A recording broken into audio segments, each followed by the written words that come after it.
por eso vamos a hablar del Imperio Mongol.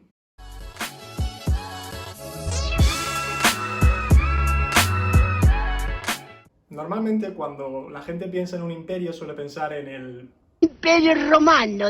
Alguno pensará en los imperios coloniales como el español, el portugués, el británico, pero muy poca gente piensa en el imperio mongol.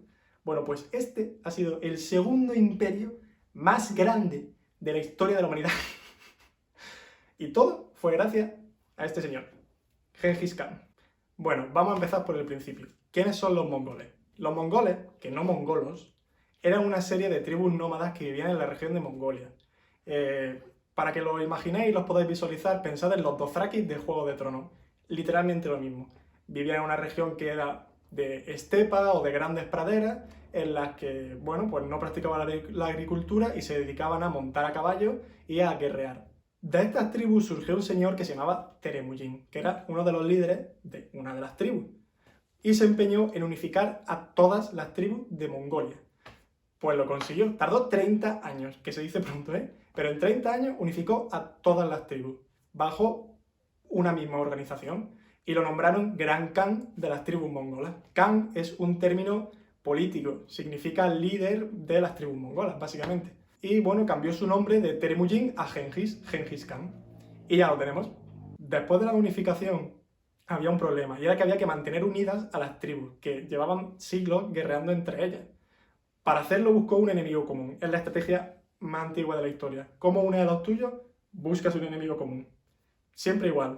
En este caso fue China. Atacaron lo que era el norte de China. En aquel momento pasaba igual que en Mongolia. China no era un país unificado, sino que había 4 reinos, de los cuales conquistó 2.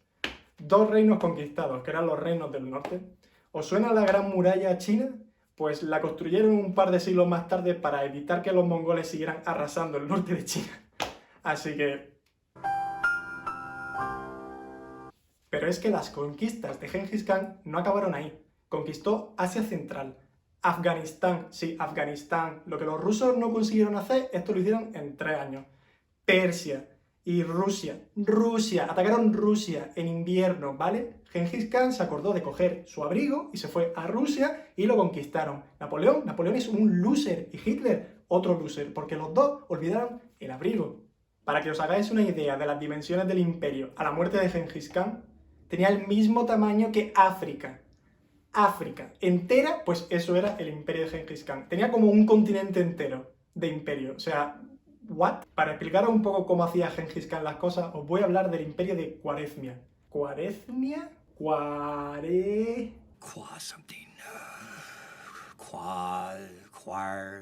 Cuaresmia, el imperio de Cuaresmia. Siempre que lo digo de una forma distinta. Vaya nombrecito le habían puesto. Bueno, pues el imperio de Cuaresmia era básicamente el Irán actual. En aquella época le llamaban imperio a todo, o sea, todo. Apenas tuviera 4 ciudades, ya está, un imperio. Era un imperio. La gente tenía complejo de imperio romano. No sé qué les pasaba, pero todo era un imperio. El imperio de no sé qué, el imperio de no sé cuánto, el imperio persa. Bueno, ese sí califica como imperio. Pero todo imperio. No, stop, por favor, no es un imperio, es un reinecito de mierda. En un principio no querían atacar Cuaresmia, porque no les importaba. Ellos iban hacia Persia. Pero Cuaresmia estaba en medio, así que dijeron, bueno, pues tratado de paz y de comercio, y todo bien, todos amigos. ¿Qué pasó? Pues que un año más tarde, en la ciudad de Otrar, se asesinó a una caravana de comercio mongola.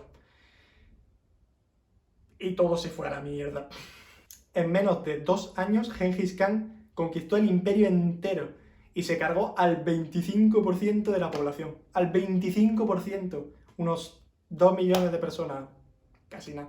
Hay historiadores persas que dicen que fue mucho más. Hay gente que dice que fue el 90% de la población. Otros historiadores que dicen que es el 80%.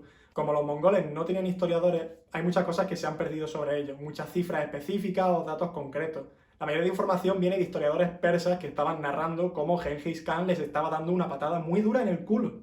Pero bueno, os hacéis la idea, se cargaba a mucha gente. Y esto de cargarse a mucha gente no era casualidad o que fuera un sádico o un salvaje, no, era porque él practicaba la guerra psicológica. Cuando empezaba una guerra contra otra nación, otro imperio o lo que fuera, al principio mataba a muchísima gente. De este modo, pues inculcaba el terror. La gente le tenía tanto miedo que al final se unían a él y entonces evitaba tener que acabar con el resto de ciudades porque se rendían o el resto de ejércitos porque ni se presentaban a la batalla. Era su estrategia de lucha. Gengis Khan murió en 1227. Se cayó del caballo y no sanó bien la herida y, bueno, murió unos meses más tarde. A su muerte hubo muchos problemas con el tema de la sucesión, porque aunque él había establecido el Kanato, que es el sistema de sucesión de los mongoles, por el cual el hijo legítimo sería el sucesor, ¿quién era el hijo legítimo? Él había establecido uno, pero era el tercero en la línea de sucesión. Entonces, ¿quién tenía más derecho? Un follón. Eso propició que al final el imperio se separara y colapsara sobre sí mismo. Realmente fue un imperio que duró muy poco tiempo. En menos de 200 años, el imperio como tal había desaparecido, se había convertido en otra cosa. Hay un motivo por el cual en Europa no hablamos del imperio mongol y es porque realmente no llegó al corazón de Europa. Se quedaron en Polonia, llegaron hasta Kiev, arrasaron la ciudad, pero no fueron más allá. Y como en Europa solo hablamos de lo que a nosotros nos interesa o de cuando nosotros hacemos cosas guay, pues no hablamos de ello, ya está, no tiene más. Bueno, para terminar voy a dejar una serie de curiosidades y datos así aleatorios sobre Gengis Khan y los mongoles. Para empezar, la dieta consistía de yogur, que es que me lo imagino ahí, bueno, ya tengo mi danonino, pues ya me puedo ir a conquistar Persia. Tenían un sistema de comunicación súper eficaz por el que podían mandar un mensaje de punta a punta del imperio en cuestión de días.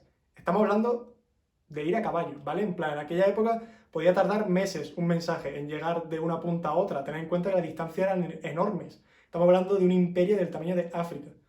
¿Cómo lo hacían? Bueno, tenían una serie de puestos de avanzada en los que había un encargado, digamos, y un par de caballos frescos. Se encargaba simplemente de tener los caballos preparados. El mensajero llegaba galopando al galope vivo y cuando se estaba acercando tocaba un cuerno. Era una especie de señal que avisaba al encargado de que preparara un caballo fresco. Le sacaba el caballo, llegaba el jinete, saltaba de un caballo a otro y al trote vivo otra vez. Y no paraban en ningún momento. Comían el caballo, dormían en el caballo, comían el caballo, meaba desde el caballo, lo que hiciera falta, pero no podía parar de galopar, porque la información es poder.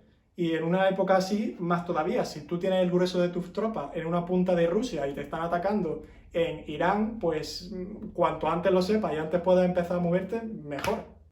Gengis Khan fornicó tanto que se calcula que el 8% de la población actual es descendiente directo suyo. El 8% de la población actual, descendiente directo. O sea, ¿cómo? Gengis Khan fue el primer ecologista de la historia, porque mató a tanta gente que se calcula que redujo de manera efectiva el calentamiento global. Gengis Khan fue de los primeros emperadores en aceptar que las mujeres fueran parte del ejército, no solo como enfermeras o para recoger a los cadáveres, sino como oficiales de guerra. Y además introdujo leyes que protegían a la mujer para que no pudieran ser secuestradas ni violadas durante los asaltos a las ciudades. Y finalmente, la tumba de Gengis Khan aún no se ha encontrado, nadie sabe dónde está. Se compara con el hallazgo de la tumba de Tutankamón y es el desafío último de la arqueología moderna. Así que ya sabéis, si os aburréis, pues os vais un día allí a Mongolia a cavar y buscar a vuestro colegio Gengis. Y ya está, hasta aquí el vídeo, ya está, se acabó.